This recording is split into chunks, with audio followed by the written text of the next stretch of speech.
What is consciousness? The live stream of consciousness is on a quest to unravel the mystery of existence. Every episode, we ask the fundamental question that has captivated human minds for centuries. Is consciousness merely a product of our brains, or does it connect us to something greater? Explore the very fabric of our thoughts. Don't miss a moment. Expand your awareness and tap into the boundless potential that resides within you. Welcome to the live stream of consciousness.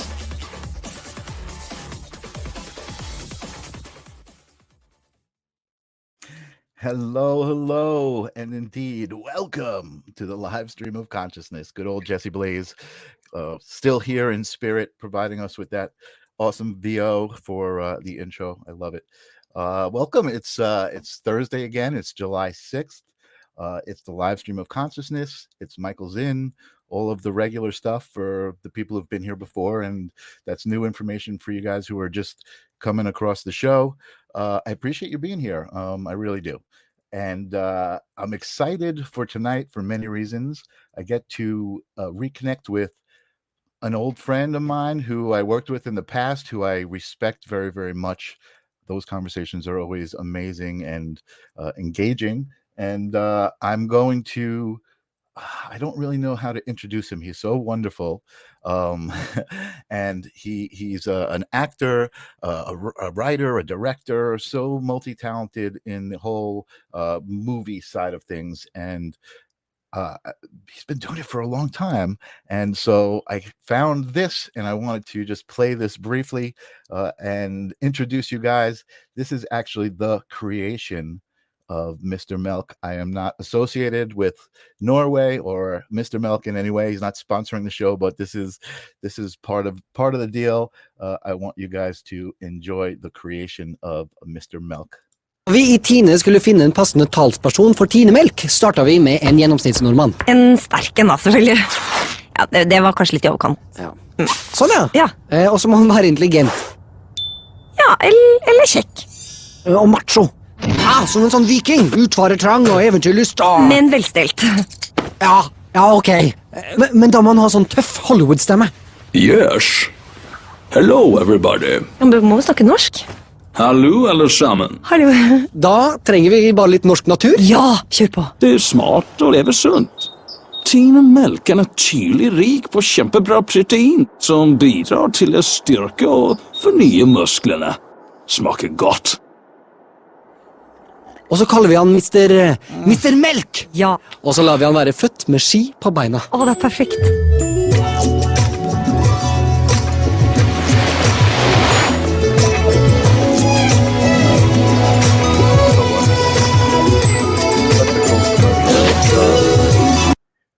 I had to play. Okay, that. go. I didn't want to play that one yet. Whoops. Technical difficulties. I had to play that because to me it's I know for my guest it was a long time ago, but I still feel like that holds up. It was kind of ahead of its time, the whole style of that commercial, the way there was like this kind of transforming person, and then all of a sudden the curtain goes and he's on a mountain. I just thought it was great. So here's my introduction. Lukas Hassel is an actor, a director, a screenwriter, and many more things. He's going to tell you all about what he is. But he was such a kind, amazing, unforgettable soul that as I was doing the show and kind of going through my mind of who I wanted on the show, Lukas Hassel came up and he said yes. So I'm excited, and I'm going to welcome him to the show right now. Welcome to the live stream of consciousness, Mr. Lukas Hassel. After that introduction, no pressure.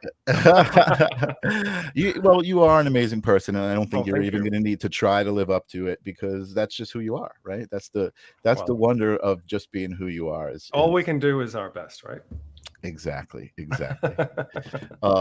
So I want to talk about Mr. Melk for sure, and I want to talk about all of that stuff. But I told you earlier, there's a business we got to take care of here on the live stream of consciousness. I love to talk about things like consciousness and what is consciousness. So that is always the first question that I ask, because all of the answers that I've gotten are correct, and they kind of all combine to make this big, ever-growing definition of what it is, and that question is, what is consciousness? Lukas Hassel, what is consciousness? Wow. You're setting the bar relatively high already. I think consciousness to me is being aware, understanding your small place in the grand scheme of things. It's gratitude. It's a being aware of what you should be grateful for. It's trying not to be anywhere else than in the moment, relatively speaking.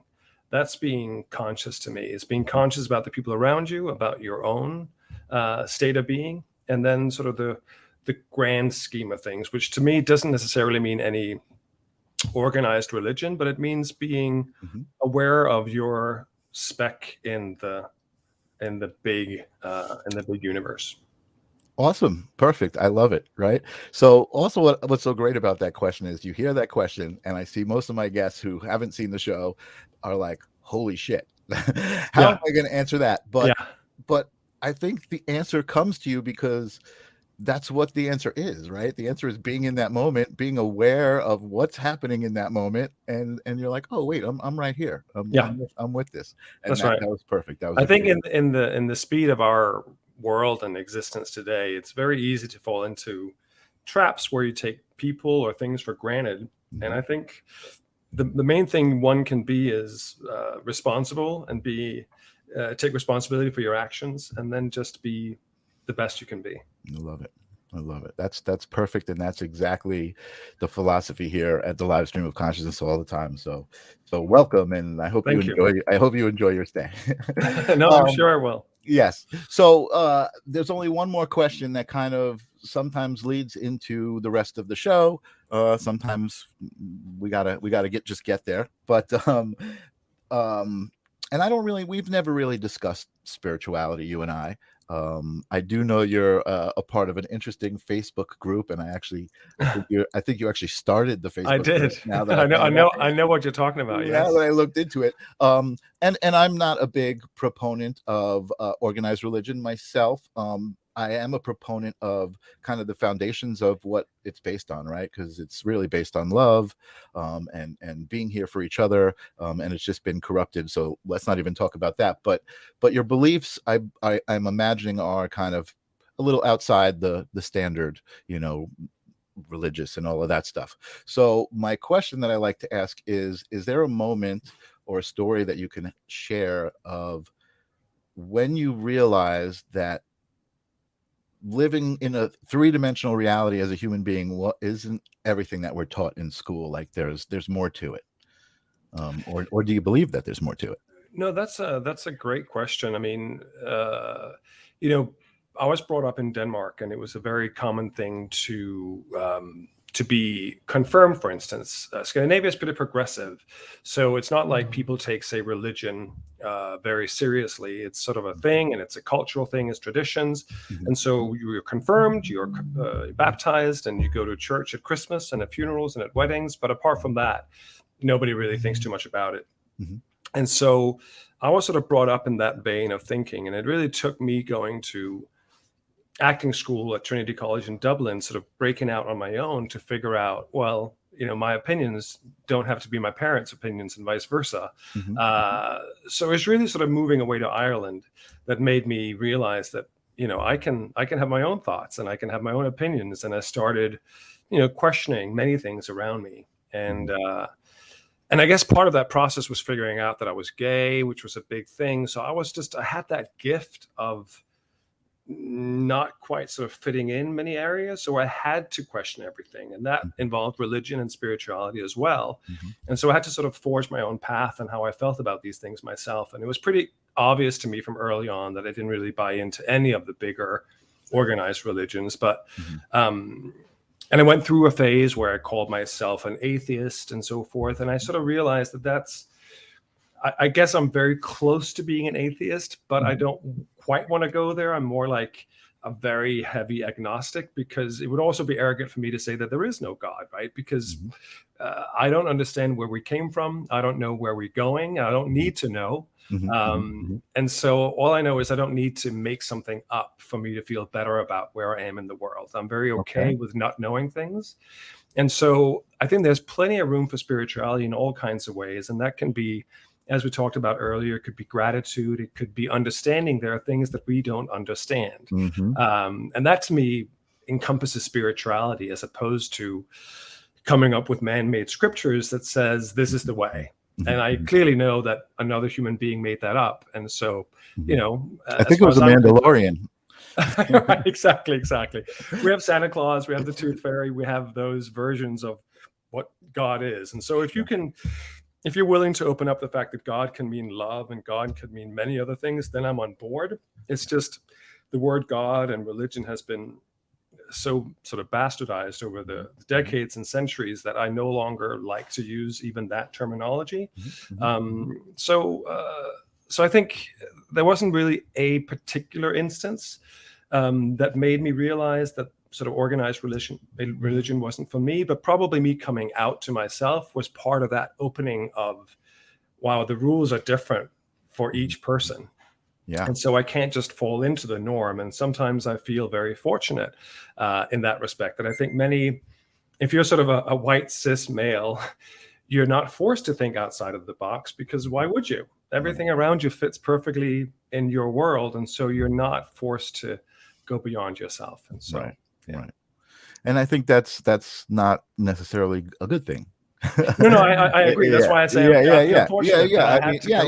And I love everything that you're saying. I do see we've got George out there. George is a new friend of mine in Hawaii who has a podcast, the True Life podcast, and we've been collaborating lately. And he's just showed up. And thank you for being here, George. I appreciate your presence.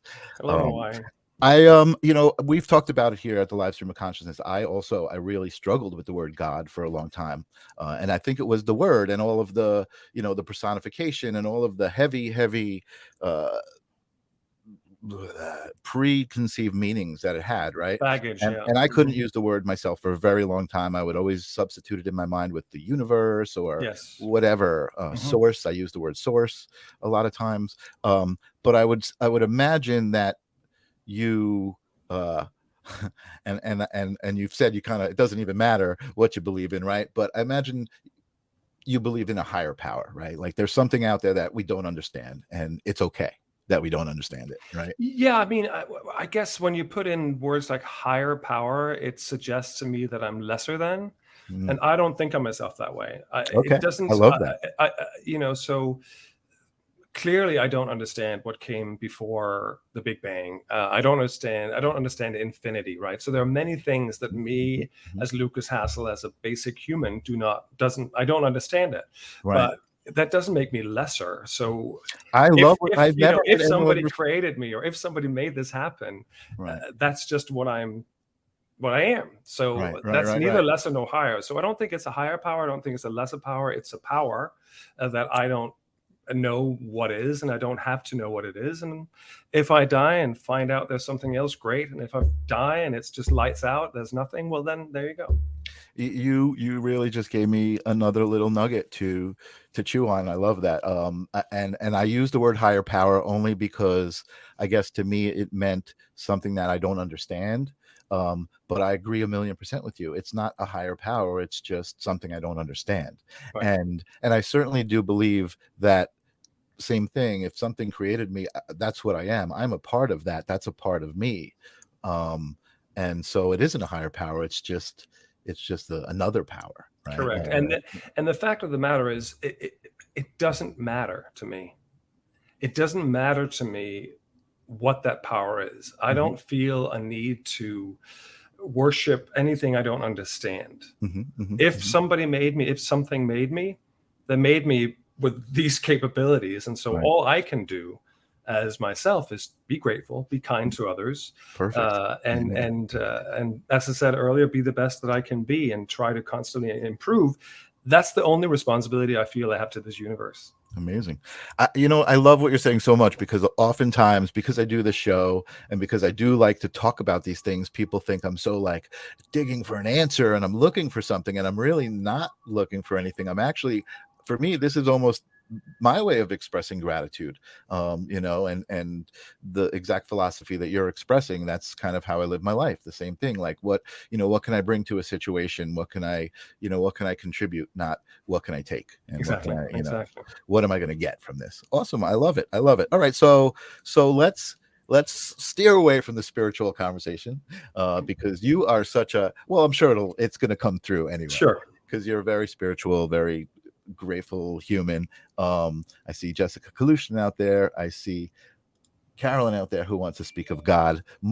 Carolyn, more of a good and evil power. Is there a good and evil power? That, that might work with the conversation. What do you think about that? Well, good again, in terms of like a power out there that's good or evil, it doesn't really affect my daily life, because I judge from what's around me. I see what's around me, the people I interact with, and whether there is some benevolent or insidious power behind that controlling the pawns, that doesn't affect me, because I don't know that for sure. So all I can do is respond to what's in front of me, and be present. Right, the individual person. So I don't think of it as a good or an evil power. I love that. That's awesome. That's really, and that's probably why you're so peaceful and calm, and grateful. Maybe. Well, I think it probably contributes to it for sure. I love what you're saying. And look who's out there. We got Steve Sage out there saying hello. Hey, Steve, how are you? And Jilly is out there too. We got a bunch of people coming to the party. Awesome. Good. I'm really excited to talk to you about you. So let's get to that. Well, I love talking about that. The reason is because I think there are people that you come across in life that you really respect. And you're one of those people, because when I met we met on an independent film set. I'm grateful for my skill set giving me the opportunity to do so many cool things, like be on a film set, I love the whole independent film scene, because everybody on an independent film set is there because they want to be there. And where do you see that in life and in nature? You know what I mean? Like, not the office, for sure. That's true. And you're an incredible photographer. I remember that straight off. Yeah. Thank you. I appreciate that. That's another thing we'll talk about, because that's one of the ways we work together. Sure. But it was very evident, I think, right from the start, that you took the craft of acting, and that's the first capacity that I met you when you were an actor. You took it very, very seriously, and you were really good at it. And again, I think authenticity is something that you can't really fake, and that is people respond to and are engaged by, and that was the energy exchange between you and I. I was like, wow, look at this guy in his natural habitat doing what he loves, and it was very evident. So let's take it all the way back. Mr. Milk, what we just saw. I mean, that was many, many years ago. I was doing a little research on your IMDb, and I saw the first thing I saw on there was 1997. So was Milk before that? Probably, right? No, that was after. Oh, it was after that was after I got to New York. The Norwegian milk company, Tina Milk, got this concept for Mr. Milk, and they wanted him to be this American speaking in Norwegian with an American accent, whatever. And so they did a worldwide casting out of London, out of New York, and out of LA. Wow. And I got called in by chance, I guess, because I fit the description. And they had the casting for this character for a long time, and they just hadn't quite been able to catch it. And they never realized that I was Danish by birth. Had they known that, I would never have been cast as Mr. Milk, because they knew Mr. Milk was going to be a Norwegian sort of folk hero. Right. And Denmark and Norway have a sort of checkered past based on Vikings and who are the real Vikings and wars and Scandinavian wars and all that kind of stuff. So they thought I was American and didn't know any better. So it was only after we had shot for a while that it dawned on them. And then it had to be a secret, because their milk hero couldn't be Danish. So it was a whole thing. But they cast it in New York, and it didn't occur to them that a Scandinavian could live in New York, whatever. And, wow. And it was funny, because when I did the casting for it, in the end, what got me the job, which I found out later, was at the very end of my casting, we have done the usual sides and pages of dialogue and things we had to do. At the end, I made like a joke, like a strongman, like, oh, to the camera, sort of right before. It was after the casting was officially over, but the camera kept running, and I just did that.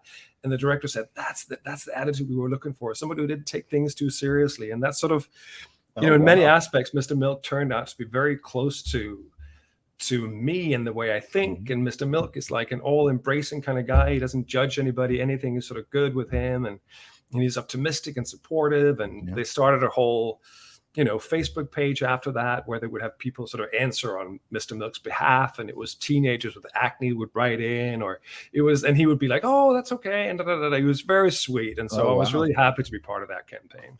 I love that. Smart exactly. So it's so great. I don't understand, 99% of what's being said, but it's I know that the video you showed has a version with English subtitles. I know. Oh, really? Somebody did that, but find that one. No, whatever. But that was the very first one when the writers are basically talking about who Mr. Milk should be, and so they keep adjusting themselves throughout that commercial. He should be strong. No, that's too strong. He should be smart. Oh no, that's too smart. And so it's all about figuring out like how they should make him be. And yeah. Awesome. It's such a great character, and you did so good. And how many commercials did you do? In the end, it was a campaign that lasted like a good 4 or 5 years, I think. And we shot all over the world with that. So I'd say there's probably like 9 sort of actual commercials, but then they did a whole online thing with little dance instructions by Mr. Milk that wouldn't, strictly speaking, would be considered commercials, but they were on the Mr. Milk website. And right. So we just did a whole bunch of, we did stills as well, photographs, different places, and did competitions. And I'm on bath towels and table tennis balls. I don't want to bring up a sore point. Did you get a good merchandising contract? Listen, I can't complain. I saw video games and like all sorts of there were like, I have like various avatars and various online sort of cell phone games, and it was just a really great experience and lovely people, and as I said, money is great, but it's never what I got into this business for. Getting recognized is fun, but it's, again, not what I got into this business for. I got into it because I enjoy exploring different characters and different sides of myself. And so, so I look at, money and payment and all that stuff. In this case, it was great. I'm only grateful for that, but I'm certainly, it wasn't what decided it for me. Sure.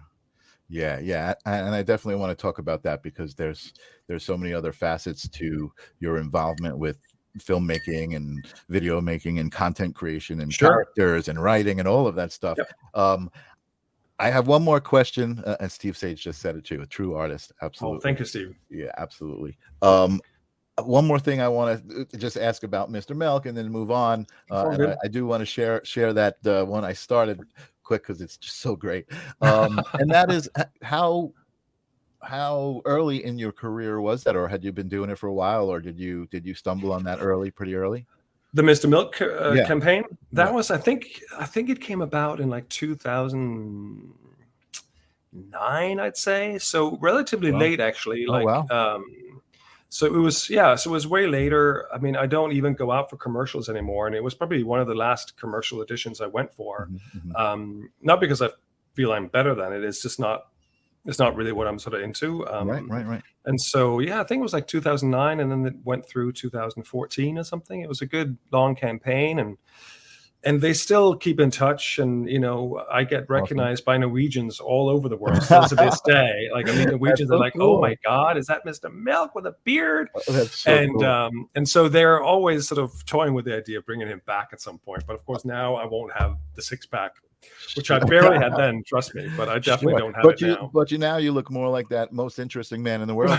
Exactly. The Dusty guess. So that's who Mr. Milk became. I guess, That's kind of cool. I dig that. So let me share this real quick, just for my audience to see it, and then we'll talk some more. Okay. Here's the second. Okay, kom igång. 1, 2, 3, 4, 5, 6, Hallå 7, allesammans. 8. Det är gott att ha kroppskontroll med en stram magemuskel. Då må du träna lite grann. Och så spisa och dricka rätt. Tina Melk är naturlig rik i Melk är naturlig i protein som bidrar till att styrka och förnya musklerna dina. Smakar gott. I love that. So cool. Movie magic. But that was actually a pretty hard one to shoot because I had to speak and sort of contract my stomach muscles, and of course they added the ping pong balls in After Effects. You really but it was like I was going to ask how long you practiced. They would just have stuck on my stomach, just like boom. That's what would have happened. But but it was actually quite hard to shoot, to sit still, but still just because I'm not a belly dancer, but it felt like I had to be for that right commercial. But So but there are other ones later. There's one where I walk on ceilings and stuff, and that was shot in a whole huge construction they built. I did see that one. Where they built this construction, they put me in, and then I had to walk around as it spun. Right. That was really popular for a while in like commercials and filmmaking. They were someone did it once, and everyone's like, "Oh, let's do that." Exactly. But that was a big production for sure. That's awesome. Yeah. That's awesome. So let's talk about this amazing career that you've had. As far as, let's stick with acting for a little bit, because I definitely want to get into the directing and stuff. And there's actually I think one of the things that really drew me into like saying I like this guy, I want to be friends with him, was your Into the Dark, which was something that you wrote, you did everything in that. Yes. They acted in it and everything, and that's just, there's so much to unpack in that project itself. But like I said, you started in 1997, or at least that's when your IMDb starts. Yep. And I mean, that's 26 years ago. I know, that's nuts. That's an impressive career to be doing what you're doing, I think. No? Well, again, I think you have to, as an actor, pretty quickly you learn to not measure success by fame or fortune, really, right? So you have to sort of define your own level of success, because it's a tough business, and not everyone becomes Tom Cruise or becomes Spader on TV or whatever. You sort of have to forge your own sort of career and what you're happy with and what you're not happy with. And so I think I measure success slightly differently, and as many artists I think do in this field. That success for me is feeling fulfilled and feeling like I'm doing stuff that matters to me. And so when you say a long successful career, I mean, to me it is, but I'm sure to any sort of outsider that'd be like, well, I barely know who he is, so how successful can it be? And that's fair, So it's like, so I feel I've done really well in what I've set out to do, and there's still hopefully more to come, but I'm certainly happy with the trajectory. I don't look back on any of that I wish I could have done more. Or as not you, I also feel that you've had a successful career. You know what I mean? And I appreciate it. Similarly, I mean, I'm not judging it by how much money or fame you have, but I'm looking at your IMDb. You were every year you had at least one project. You were consistently doing what you love to do, which is, again, that's the dream, right? Everybody just wants to do what they love to do. Absolutely. And I think I got pretty busy from my 40s onwards, and that's one of the weird things about male actors, is that I think statistically you could be busy in your 20s because you're sort of that young hot thing out of college, and you can be the fiance and you can be all kinds of those things. And then when you hit your 30s, you're too old to be that young thing right out of college, or being that young fiance or whatever, but you're too young to be that person with gravitas, the boss or the evil guy, the villain.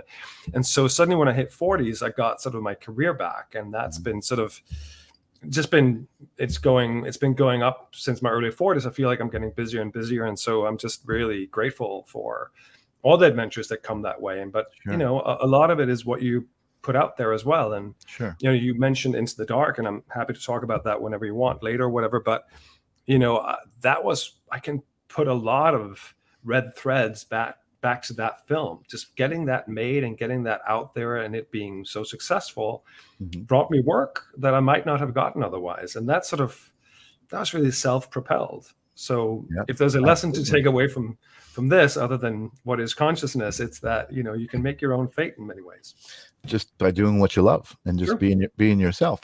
Well, you know what, we could actually talk about Into the Dark, because I think that's a great thing, the great branch to talk about everything, right? So the thing, Into the Dark is a short film. Why don't I tried to explain it to somebody, and I didn't want to give it away in case they wanted to watch it. Can you give us a synopsis about? Well, I mean, the brief log line is it's two men strapped in back to back in a capsule heading to Earth from the moon. And then the film really is sort of what you figure out from there, and sort of it takes on sort of the broader purpose of life potentially, and certain values about social norms. And it actually, I think it was probably relevant when you made it, but it's like it's definitely stays relevant as far as certain aspects of what you're talking about, entertainment and media, and absolutely, it's you know very what I much mean? about exactly. So everybody has to check it out. It's on Amazon Prime and other sort of best of sci-fi DVDs and stuff out there. So if you can DVDs, who even watch that anymore? But it's on streaming services here and there. You know what? And I meant to ask you when we were pre-showing if you had a website. I looked at your IMDb and all this stuff, and I didn't look at your website. Do you That's have okay. Yeah, I have a LukasHassel.com, and then I'm on Instagram. Is probably the best way to follow what I'm doing, because I keep up with that. But I got off Twitter a while back. Yeah. I'm gonna just put that in the bottom. So sure, thank you. Absolutely, check it out. And there we go, LukasHassel.com. So you know how to spell it, and you can find everything there. So Into the Dark. It was a short film. Again, this is kind of the culmination of all of the things that I see the passion in storytelling come from you. So you wrote this story. You were the actor. You directed it. You did everything, but was it done for a specific film challenge, or was the challenge created by yourself? It was just a challenge created for myself. I started being on sets more and more where I would question parts of the script. Or I'd be like, why are they putting the camera over there? Or I don't agree with that decision by the director. And so I started realizing that I had my own voice more than just being a pawn in somebody else's hands, which sometimes can be liberating. And in the right hands, it's fantastic to work with these visionary writers or directors, but sometimes that's not always the case. And so I felt, as an actor, I give my power away to everybody else all the time, right? I walk into a casting office, I do my thing, and then I cross my fingers and hope I got the part, and it's not in my control. And so writing was sort of the first attempt at taking some of that power back. And so I stumbled on this particular idea that had to do with social media and what people put value on these days. And I thought, what genre suits that the best? And I thought, well, sci-fi, you can make your own rules more or less, because depending on when you set it, things can be different. And it suited this thing very well. And then my good friend, Henry B. Lee, who's a DP, is someone I really trusted, and I had done some work on some of his films before, and I knew that he would be able to sort of help me. So he and I basically built this capsule, this crazy project in my 5th floor walk-up apartment in Manhattan, and in your apartment, in my apartment, schlepped it back and forth, and he could solder lights into the capsule, all that stuff that I couldn't do. And we were both dumbasses when it came to sawing plywood and whatever. But in the end, it ended up looking exactly the way I had in mind and designed. And then, the luxury of shooting in your own apartment is that you have time. And so, if you don't have a bunch of money, then if you can have time, and we shot this 13 minutes short over 9 days, which if I had paid a studio or something like that, it would have afforded maybe 2 days or 3 days. And so instead I ended up with a bunch of options in editing. And so I just learned so much from doing Into the Dark. I color corrected it, edited myself, whatever. And at that time, Apple had this thing that if you bought a laptop with them, you could get these free one-on-one sessions with their experts. Oh, nice. I don't know if you remember that, but I do remember that. Yeah, it was like 10 years ago or something, whatever. They stopped it now. Probably before they started calling them geniuses, right? Right. Yeah, you get these one-on-one sessions. And so anytime I came up against something on my laptop, editing or something I didn't understand with Final Cut 7, I think it was back then, I would just book a one-on-one session with Apple and go down and say, listen, I'm doing this film. How do I do this? And they'd be like thrilled. I wasn't just trying to figure out how to use my email. So they were super helpful. And I think I thanked them in the credits. And so with a small team, myself and essentially Henry B. Lee and the staff at Apple, I put this film together, and I had no idea sometimes if it was going to be any good, or it becomes so close to you that you can no longer get perspective on it. And then it ended up, I think, playing in over like 100 festivals, because once it started getting in and doing well, I'm like, well, I may as well keep submitting. If it didn't get into anywhere, I would have stopped wasting my money. But so I really used that to get familiar with the film festival circuit, and I traveled around with it, because I think if you're in it, it's a sort of a trick way of getting to know directors well, because usually as an actor, when you meet directors, your status is off because they can give you work. So the status as an actor is your low status and they have high status, and it doesn't make for a very easy conversation. But in this case, because I was also an actor and director and writer of it, they saw the film and saw me as an equal. So I sort of got behind their defensive facades in a surprising way, and it gave me a lot of work from that. It's a great business card. I mean, it really is. It says so much. It shows all your talents. And Tim, who is been a listener of the show since day one, is in Brazil. Actually says I've seen it. So really? there you go. There you go, Mister. I'm not famous. All right. Well, there you go. I appreciate it, Tim. I hope you liked it. It's definitely a love child of mine. I still consider that the most sort of. It's really an impressive piece. My work. Yeah, it's really impressive. And again, I think the reason I wanted to ask you about the challenge is because I feel like when I saw it immediately, again, knowing what a film set is like, knowing what a production is like, I was like, wow, he wrote a story that he could film in one place, tell the story totally effectively. Like it didn't hinder anything about telling the story. Do everything, I mean, obviously you had a team, Henry helped you with big time, but we were a very small team. It's fair to say, very small team. It met a great challenge to create a piece without a lot of resources, and a lot of space and a lot of which is really beautiful. So again, I recommend. Tim says I loved it. Oh my God, thank you, Sam. That's awesome. Lori's out there, hasn't tuned in a while. Good to see you back, Lori. I loved Into the Dark, and again, I think when I met you, it was like independent films, but then as the years went by, I kind of like started hearing, oh, Lukas was on Blue Bloods, and I know the most recent was The Blacklist, which I personally don't watch television, so I didn't see the series. I did check out a bunch of your clips just because I love watching you do your thing, but I don't know the whole story. I know you were an assassin and all of these things, but really amazing to see from Mr. Melk, Mr. Holcomb, representing pretty much two ends of the spectrum, from Mr. Melk to VanDyke on The Blacklist. True. Amazing.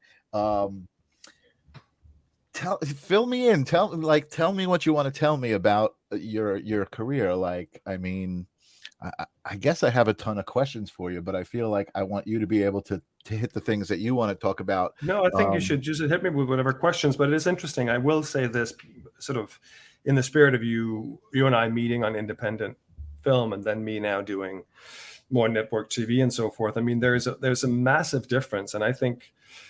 There's a massive difference between those two things, independent film and, say, network TV. And I think one of the things that keep me satisfied in the business that I do is doing both, right? Because independent film is very liberating. I mean, you're certainly not doing it for the money most of the time. So it has to be collaborative. Otherwise, it's not worth it for me. So I love working with intelligent, artistic, visionary people in independent film. And it's not about the money. It's about the project and the people I work with.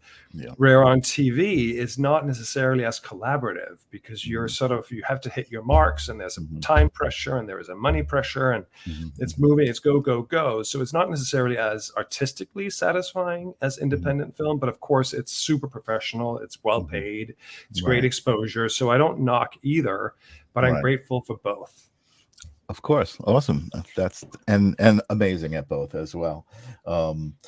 So actually I do have something, a little direction that we could go, which I totally forgot about, but that was you and me meeting. We met on an independent film set through a producer friend of ours. And that led to, I was working at the time on my Women of Armageddon calendars. And I was putting them out. I think I started in 2012 when the world was supposed to end, and then 2013, and then it was about 2015 when we met.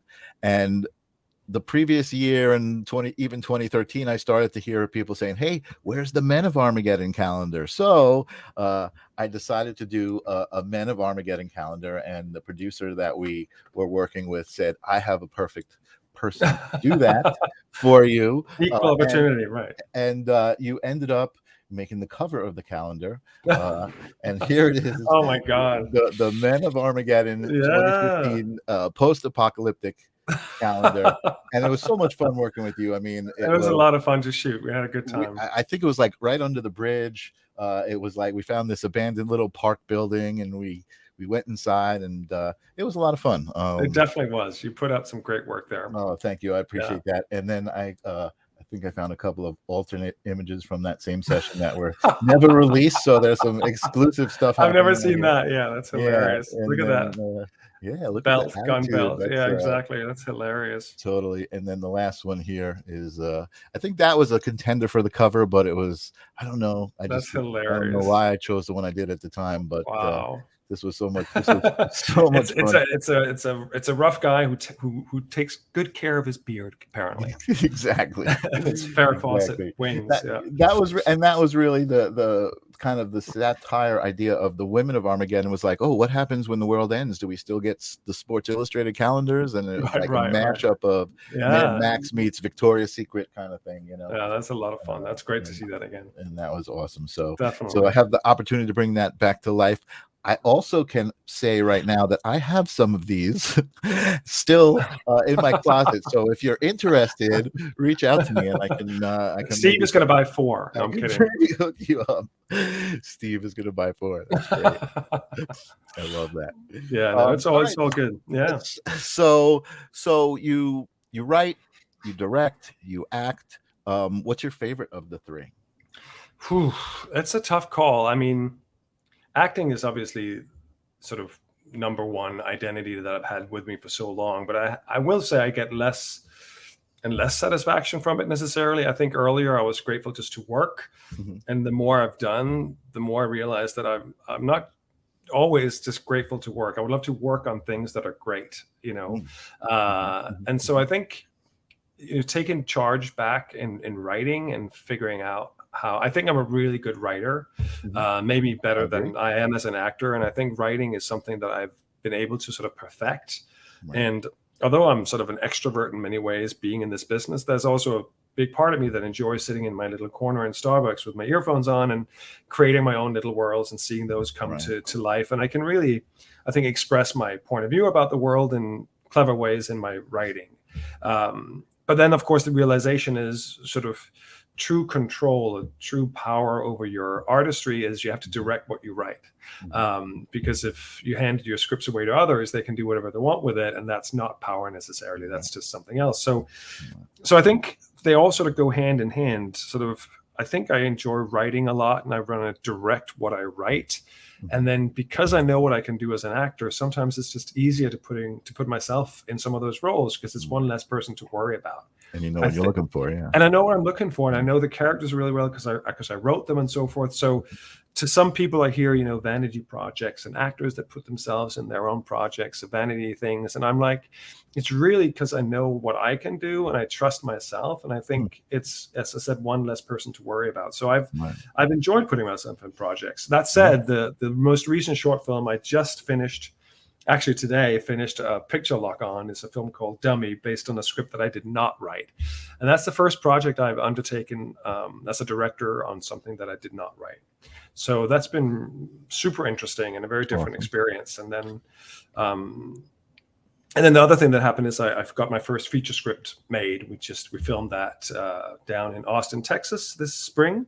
Oh, wow. With myself and Natasha Henstridge in the leads. And you wrote that? I wrote that. And which story is that? It's called House of Abraham, and you can actually, it's House of Abraham movie on Instagram. You can follow all the updates. We just finished the trailer. We're in post on the entire feature that's been shot. And my good friend Lynn Shea is in it as well from the Insidious franchise, and she's incredible. Natasha is amazing, back from the Species stage. You may remember her from there. And so, and my good friend Lisa Belcher directed it. We had worked together before, and she helped produce it. And we got it done. So look out for that later on this year. I think it'll be pretty cool. That's got to be exciting. And can you give us a little verbal trailer on that one? So I guess the log line is it's a woman arriving at a house in the remote areas of Texas to end her life.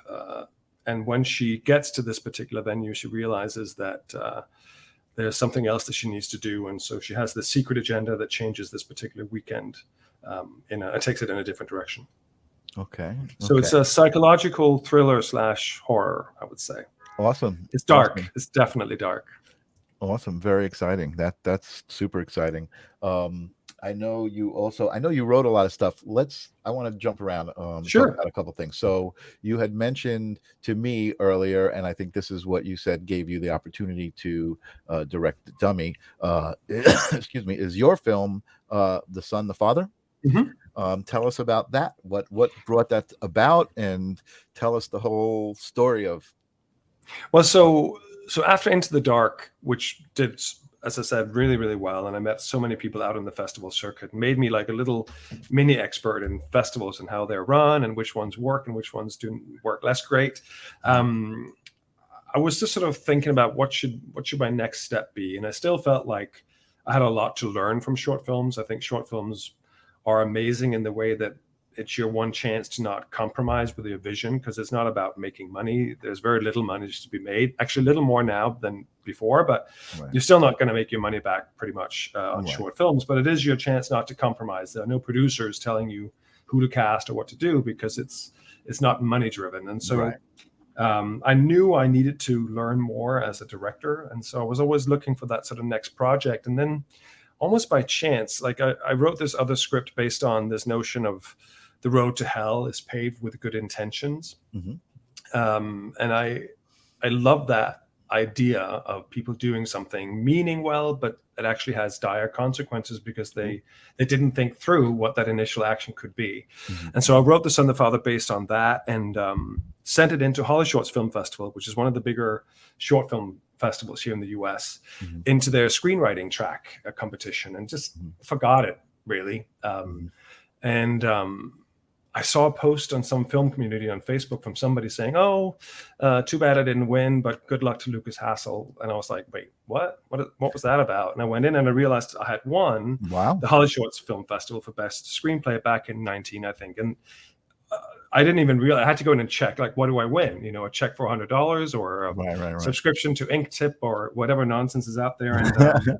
And then I realized that they offered a production deal for the short film. And I was like, well, that can't be real. I mean, that seems pretty crazy. And then sure enough, I think 2 months later, I got a phone call from a guy, Ben Andrews, up in Seattle, who had a production company, and he had agreed with Hollyshorts to produce their winning short screenplay. And I was like, this is too good to be true. But we got a whole team going, and then we started doing casting via Skype with local Seattle actors, and they found locations, they found the crew, and I flew in 4 days before and ended up shooting The Son, the Father with a crew I'd never met before, and actors I only had met over Skype. And again, I stuck myself in it as the father in the film, and again, that did really well. It was very different to Into the Dark. It was psychological horror, I would say, and but by then I already had a bit of a network with some of the festivals. And if you get one film in, sometimes it's easier to at least get the attention of the programmers, because you can send them a quick message saying, oh, by the way, this is my new film. Doesn't mean it'll get in, but it'll mean they'll at least be aware of your film amongst the hundreds of others they get. And so The Son, the Father did almost better than Into the Dark, and traveled around with that as well a lot. And so it was just super helpful. I felt this was the first time that I worked with a much, much bigger crew, because Into the Dark was like a little, small project in my apartment. But this thing was like a crew of 30, and it was a real thing. And I had to figure out how to, maneuver that. But again, it was helpful that I know my own strengths and weaknesses really well. And I know that if I get nervous, I can get micromanagerial. And that's super not helpful on a film set, because it becomes annoying for everybody else. So I had to figure out how to sort of not be that. And so my mantra on set was always, every morning I woke up, I told myself, be present and be pleasant. That got me through that shoot. That's good. I just reminded myself of that all the time when I started to feel edgy about, well, the makeup person is not, why aren't they doing that? Or I was like, okay, listen, everybody's here to help out your vision. And so the least you can do is be pleasant and be present. You know what? And I think it's interesting what you're saying, because I think that's a really important key to a happy life, is waking up and setting those intentions, especially when those specifically are the intentions, that's even better. You know what I mean? To be present and be pleasant. I have one of our listeners, Jilly, gave me this little necklace. It says "Just show up." And I was going to say, well, you kind of took that to the next level. It's more than just showing up. You've got to kind of have this intention of being present and being pleasant. But the just show up is because I am pleasant and I am present. So all I got to do is show up, and I'm bringing that. Right. But that said, I'm also, be present and be pleasant is super important, but it shouldn't be misunderstood as being sort of non-engaged in society. Or I think it's very important to have opinions about everything. Sure. And that shouldn't make you judgmental, but I think you have to have an opinion about everything around you. Otherwise, I feel you're sort of missing your duty as a human being on Earth. You can't just let things slide. You may not have to be a warrior out there fighting this cause or that cause, but you need to have an opinion about it, because silence is complicity. Right. And so I'm a big fan of people having opinions about everything. Yes, I agree with that. I'm thinking in my head whether or not I should bring up your Facebook group or not. You might get some people on here that would not like that, but listen, it's all good. It's all good. I feel like it's you expressing yourself. I actually, I have opinions about that Facebook group myself, but sure, but I know who you are, and I love you so much that I'm like, I'm not going to let it anger me and be like, well, I don't agree with that, and you're doing the wrong thing. You're doing. To me, I look at it and I'm like, wow, I don't agree with that, but I agree with doing what makes you feel right. No, I appreciate the openness. And that absolutely, that Facebook page is not about dissing people. It's not about making people feel lesser about themselves, but it's, again, something that I feel is important to speak up about. And whether I find something insidious or non-benevolent, and other people disagree with me, and that's absolutely fine. I wouldn't have put it out there if I was afraid of what people thought. Right.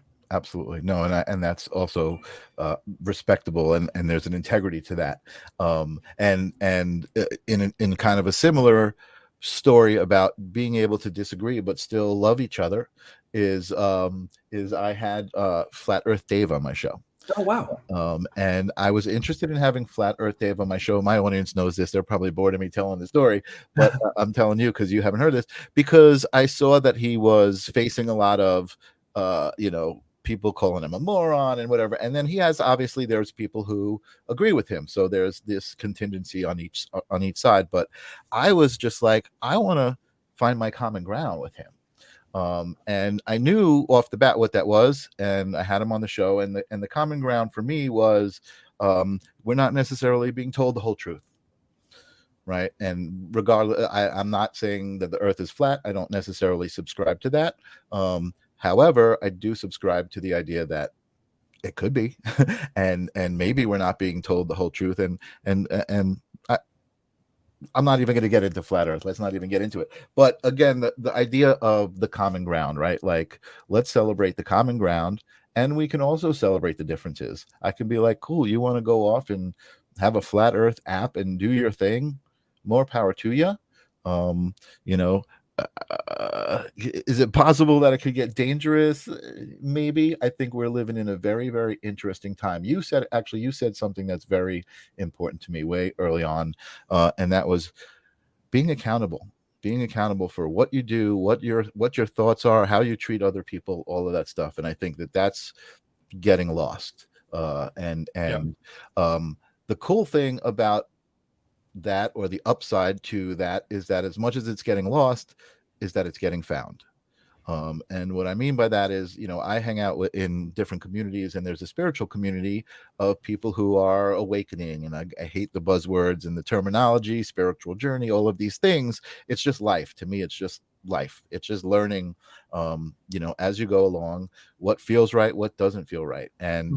And this kind of goes back to Carolyn's question of good and evil. It's like, to me, I always knew from a young age, when I wasn't sure about organized religion, I was sure about good and evil as far as choices, and as far as how I felt in my heart.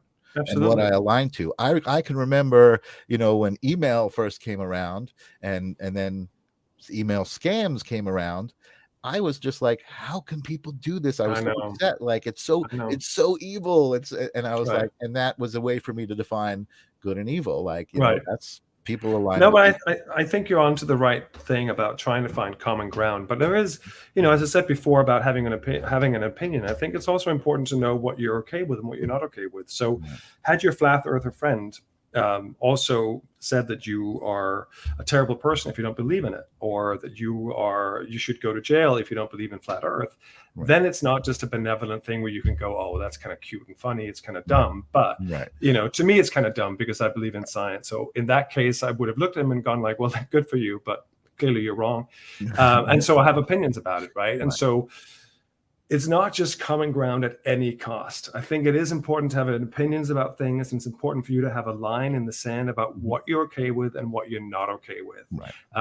And so there are people that I don't necessarily seek to have common ground with because their opinions are so heinous or so offensive that there is really no reason for me to find common ground with them until they find a way of handling people around them in a just or fair way. So, so it's not at all costs. There are people that I'm not necessarily willing to look for common ground with because I don't feel they deserve my common ground. And so I can be harsh as well at certain times, but it's always, I think, well considered. At least it's not a knee-jerk reaction or me just jumping to conclusions. It's a well thought process that I go through about who deserves my friendship or company and who doesn't. And that's not arrogance. It's just everybody can make that choice on their own. I don't expect anyone to take me in. Absolutely. No, but I think again, certain things come across, at least for me, that, make me want to be a friend with you and talk to you and integrity and certain things. You said something earlier. Oh my God, my brain just farted. You said something earlier about, it'll come back to you. Yeah, well, all of the things that you were saying about accountability and just the way you live your life is really the philosophy here at the Livestream of Consciousness, and my philosophy. Just trying to be the best person that you are. I think raise people up. I think one of my sort of greatest strengths and a real gift that I'm not quite sure where that came from, perhaps my parents, is that I'm not afraid to look inward. And I think maybe that's from being an actor and a writer. I think that's where you find the greatest sort of surprising corners of life. If you're okay turning on that flashlight and looking inwards about what's not so great about yourself, or also owning what you're good at, then I think there's really nothing around you that can surprise you, and then you will have opinions about things because you're trying to improve yourselves. And so there's nothing really that I'm afraid to talk about. There are things I certainly know more about than other things, but if I'm interested enough, I'll find out more. Sure. So I remember actually that reminded me what I was going to say, and that was, I think that your philosophy and what you're saying about having opinion works really well for you because I think you understand it, and I think there are people who don't understand that, and for me it was very evident that you are very cognizant of the words that you use in a conversation, and understand the energy that words and thoughts have, because you were talking about the different film festivals, and you got to know the film festivals, and you said, so there are some that are really great, and you said there are some that are not so great. And I was just like, wow, that's like, that was just a very elegant way, to express that. You know what I mean? Well, I mean, so that's definitely true, but it's also fair enough in the way that people look for different things at festivals. So it depends on what you're looking for when you go in that makes it great or not so great, right? If your intent at a festival is to go in and network and meet other crazy, like-minded, independent filmmakers or creative souls, then there are a lot of those festivals. If you're looking to go in and meet producers that'll produce your next feature, then there are a lot of festivals that are not so great because there's very few of those around, right? So it all depends on what your aspirations are and what you're expecting out of film festivals, whether it'll make them great or not so great. And then, of course, you have the ones that screen your film in a basement with a sheet moving in the wind that are really terrible. And then you just know not to apply there next time. Right. And I think it's also, it could be a tricky industry as far as authenticity goes too. I mean, you'll find people who are there, looking for this or looking for that, without that genuine kind of intention of loving what they do. It's just like opportunists, you can say, and things like that. But I guess, again, I feel like you have a real clear understanding, and Steve Sage always saying exactly the things that I'm thinking here. Lucas is in touch with many levels of understanding. Yeah, and I think that's important. I think you kind of touched on that at the beginning. I think there is a contingency of society, and I have a lot of compassion for people who kind of don't go past this consciousness. They don't go past, what do I got to do today, and kind of the surface three-dimensional aspect of living. They don't go inside. They don't kind of think about who they are and how they treat other people and all of that stuff.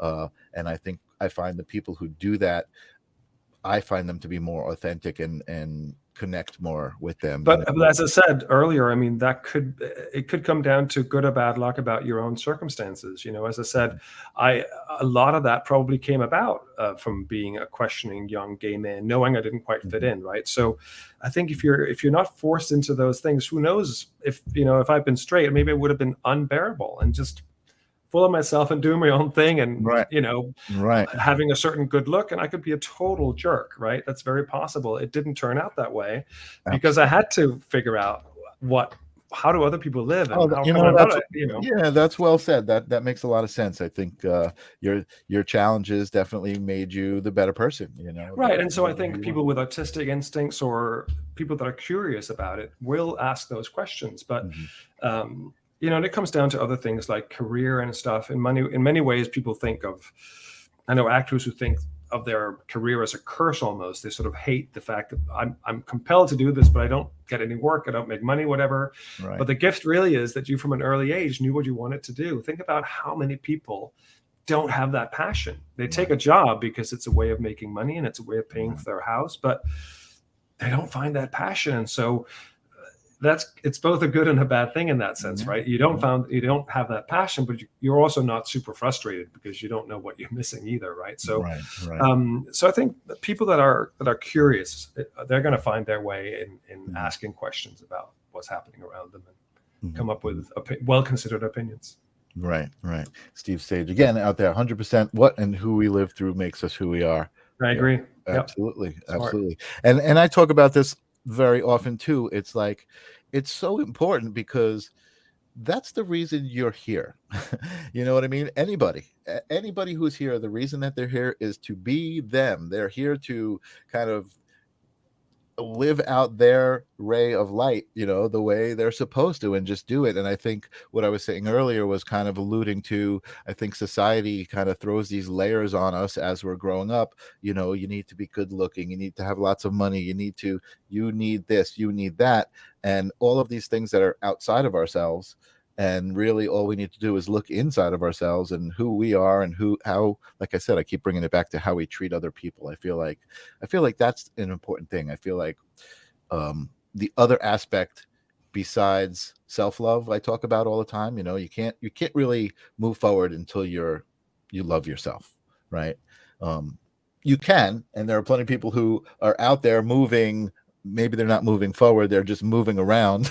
Sure. You know what That's I mean? True. That's true. But I think once you love yourself, you can start to see things clearer. You can love other people. You can love situations. You can not love situations, right? You can have that opinion that you're talking about and express it right in a much better vibration. Yeah, I mean, I think there's a lot to what you're saying. So two things there. First of all, I don't necessarily feel that I have a reason for anything. I am. I don't think there's a higher purpose for my life here. I think I happen to be, and I'm trying to make the most of what that is. And then I think, loving oneself, it's also okay understanding what you don't love about yourself, because I feel if you understand what you don't love about yourself, then that's what you got to work on. So it sounds good to say once you love yourself. I don't think anybody truly can own that I just love myself. I love many parts of myself and many parts of what I do, but there are other parts that I'm less satisfied with, that I have to continuously work on to not be a person that I don't want to be. That's right? fair. So that's a constant source of sort of self-improvement. I don't think you ever reach that thing. It's almost like a script that I write. It becomes a very good script, but I'm also aware that they can always improve. There's always that character that can be developed more, or you know what? that page can be cut out. And so I think that's the same with me as a person. It's I'm a thing in progress. I'm a thing in motion, and that can go. I can get worse for a period of time based on whatever I go through. Success, I can get into my head, and I can think I'm better than anybody else, and have to catch that and go, no, you're not. You're just equal to everybody, and you had a good break, or vice versa. I could feel bad, and I could be like, hang on a second, it's not about money or how many shows you've done. It's about what you just did, and you're happy with that. So it's about constant sort of self-improvement and being humble enough to undertake that. I agree 100%, and you're deconstructing a lot of the language that I use to describe some of my philosophies. But it's great. I love what you're doing, because you're really making me think about those words that I use, and I absolutely have said that.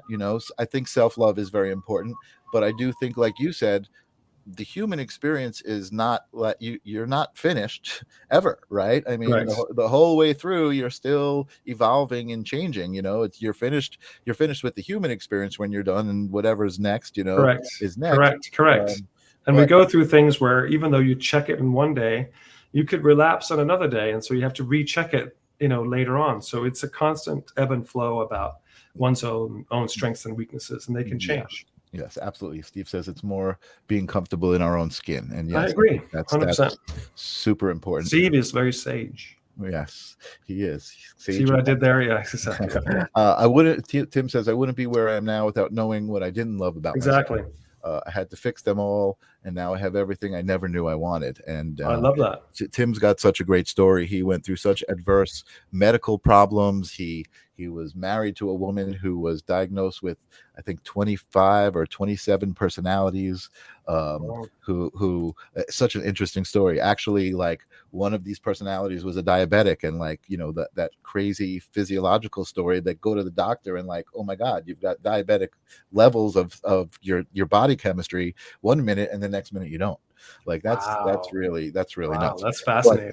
But Tim went through a lot of stuff, and then ended up meeting the woman of his dreams in Brazil, and he just had a baby who was just happened to visit me last week. They were in the United States, and they came by, and I got to spend time with Tim and Taryn. Taryn, his son, we actually did a gender reveal for his son on the show before he was born. Wow, so wonderful. Congratulations. Really Tim. cool. Right. Yeah, really cool. Like that guy was on my show, before he was even born. Wow. That's awesome. It was kind of cool. But oh wow, I didn't even realize we're over an hour already. I don't want to take up too much of your time. You are so amazing to talk to, Lukas. I love, and likewise, it's been talking super to you. fun. Yeah, I love thinking about your work. I love looking at your work. Appreciate it. What we didn't even get to talk about Slapface, which I wanted to talk Slapface, about, because I know Jeremiah Kipp, sure, and that's a local Long Island filmmaker. Maybe can you share one more story with us about Slapface? Tell us the story of Slapface, because it was short first, and right. Well, so first of all, Jeremiah Kipp, big shout out to him. He's one of those kindred spirits, and shout out to Jeremiah. Yeah, Jeremiah. He's a visionary in many ways. A real mensch, just a lovely person who takes his craft very seriously, and is a kind soul. And I've worked with him on a number of projects. And he's just a real actor's director. Like, he understands what actors go through and what they need. And so he's sort of top shelf in terms of writer directors. And so Slapface, I was in a writing group with Jeremiah, and he came up with, he came up with this short story of Slapface. And so from the beginning, I was sort of part of reading that in the writing group. And I remember one time sort of coming down from the writing group, it was over, and I said to Jeremiah, if you ever get to make this, I would love a shot at the monster. And he was like, well, she's a woman. I'm like, you know what? It's kind of interesting to not be taken for sort of a handsome surface or whatever, trying to become a monster, regardless of gender. So if it happens, keep me in mind. And he did. And so we did the short film when he got that together. And then later on, when he paired up with a wonderful producer in LA called Mike Manning.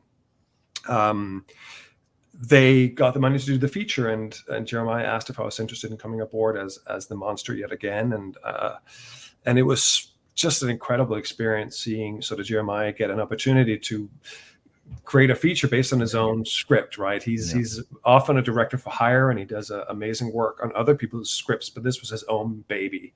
And so knowing what I had gone through with Into the Dark, I could just see how much it meant to him. And I respond well to passion. And so it was up in Fishkill. We shot the whole film, I think, over three and a half weeks or so. And it was tough. I was in special effects makeup for pretty much the whole shoot. Wow. And that meant being in makeup sort of 3 hours every morning, and an hour and a half after everybody else had wrapped, I sat in makeup getting out of the latex and all that stuff. And it was definitely a challenge, but it was an incredible film and team to be part of, and I'm very proud of the final product, and it's been doing really well for him. That's awesome. And so I think there are talks of a sequel, but I'm going to let Jeremiah handle that when that becomes a reality. Right. What an amazing experience, right? How many people can say they've been through that? You see it on TV all the time with, like, actors doing these films, getting into makeup for 6 hours, you know what I mean? And that's like, you did it. And it's true. Again, I think, it takes a certain type of person to do that, because there's a certain amount of dedication that you need to do that kind of stuff. No, for sure. I mean, it may sound like a lot of fun when you hear about it from the outside, but I guess it's a little bit like, being on the show of Survivor. You catch an hour episode a week, but you forget that these people live there 24/7 for weeks on end, right? Where they took the best bits and put it into 1 hour. So there were all these other bits. So being in a makeup chair for that long, and being on a set where you wait around before it's your scene or before you need it, in the special effects makeup, I mean, it's definitely not for the faint of heart. So it was a privilege, and I had a ton of fun doing it. But it was probably one of the hardest gigs I've done. Wow. Awesome. But rewarding, right? Absolutely. And can you give us the lot line on that? What's the synopsis of that? Well, I mean, it's really something for people to look up, because I don't want to do a disservice to Jeremiah's film, but it's basically about a boy who befriends a monster in the woods. Okay, that's enough to intrigue people. I think. No, definitely check it out. That's awesome. I'm not sure what this comment means. Steve Sage is saying he killed Liz. Oh, well, that's on the blacklist. Oh, okay. You know what? Let's end with that. Let's talk about the blacklist, because that's the exciting, the latest excitement. So tell us about that experience. I mean, the Blacklist is a very popular television show.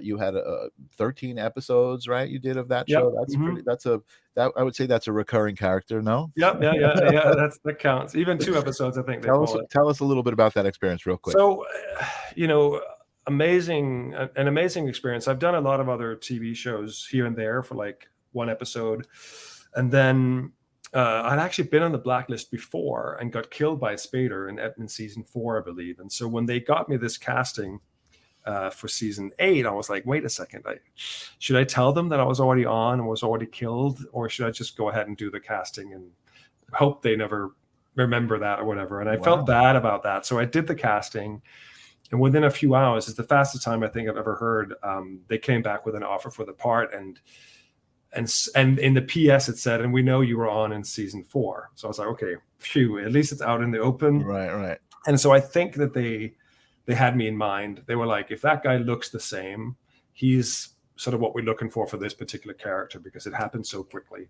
So I don't know if that's true. I never got confirmation, but that was sort of my guess. And so this character, Elias VanDyke, was just sort of, I think the original offer was like 3 episodes. And then, as any of these TV shows do when they bring you on, is they ask you to be available for the whole season, because you never know.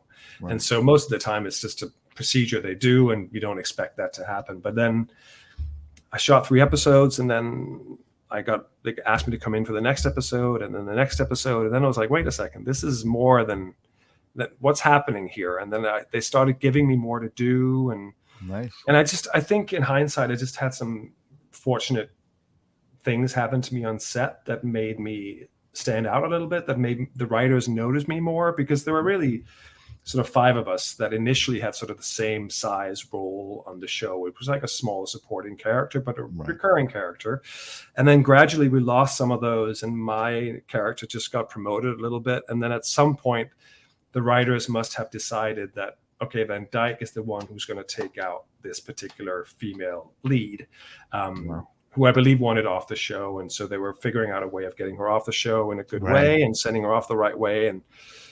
And so that's, I'm sure, writers in a TV writer's room, it's complex to figure out how they're going to do it. And so I think at some point they decided that VanDyke was going to be the one to take her out, so to speak. And that brought me a lot of both enemies and fans on social media, for sure. I mean, my Instagram blew up for a while, and I got both hate mail and love mail. That's got to be love mail from the people that didn't like her, and hate mail from the people that loved her. And of course, I was like, it's just a show. I didn't write this or actually kill her. So it was pretty interesting. But I still get that to this day. I get people who come up to me in the airports or whatever who see the show around the world, and some are upset and some are cool about it. Right. And you still, it's the current look that you have now, so people. Yeah, that's true. It's the same look, exactly. It's the same look. Very cool. Yeah. Also, Lukas, it's so again, I could do this for hours, but I want to. Yeah, likewise. But we can do it again another time. You never know. Awesome. I will definitely have you back. I'm gonna put you in the green room and say goodbye. If you can just hang on, so we can say goodbye. Absolutely, that would be awesome. But before I do actually officially let you go, do you have any words of Lukas Hassel advice for my my audience? Well, listen. The only advice is just own who you are. Take responsibility for your own actions. Be a good person. And if you're an artist or actor out there, I truly support creating your own work.